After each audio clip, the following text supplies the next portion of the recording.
今天用绞肉机来做凉皮，全程手不沾面，也不用沉淀。洗好面以后直接上锅蒸，蒸个大概1分钟，看到冒大泡了就可以出锅了。上面喷点油，很轻松就能揭下来。看，又薄又透又有韧性。最近的天气温度不是很高，但是就是非常的闷热。今天晚上来做个凉皮，我这里是半斤面粉，大概是3个人的量，加上半碗清水，再来点盐入个底味，同时还能增加筋性。盖上盖子，停停打打，大概1分钟左右，打成这样的状态，没有面疙瘩就可以。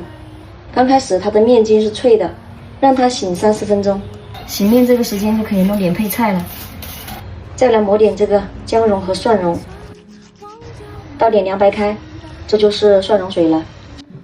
吃凉皮红油肯定少不了，如果不能吃辣的话，就用这个甘肃的干骨辣椒，只香不辣，而且颜色特别好看。面也醒得差不多了，提起来看一看，延展性非常好。再往里倒入半斤的凉白开或者是纯净水，用硅胶铲推动一下，力度不要太大，不要把它搅散了。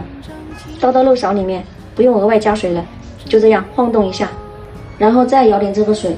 后面的话可以用筷子顺着一个方向不停的搅拌，洗到这个面团慢慢变小了，而且有点微微发黄就可以了，这就是面筋了。再用清水给它洗一下，洗出来的面筋能抱团不散开，可以适当的加一点点酵母粉，放到蒸屉里面蒸20分钟。舀一勺面浆给它晃匀，水开了上锅蒸，大概1分钟，看到起大泡了就可以出锅了。放到凉水里面冷却，上面喷点油，用手在边缘划一圈，这样就很好脱模。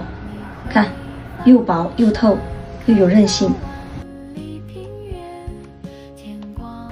蒸出来也挺快的，几分钟就蒸好了。切成自己想要的宽度，拿起来随便抖一抖，它就散开了。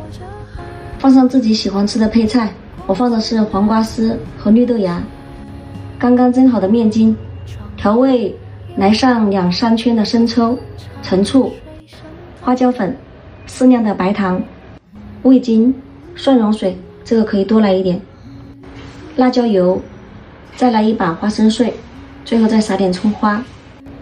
就这么拌出来就已经很好吃了，不用去熬什么料汁啊、醋水啊，特别麻烦。就这么拌，不比外面卖的差。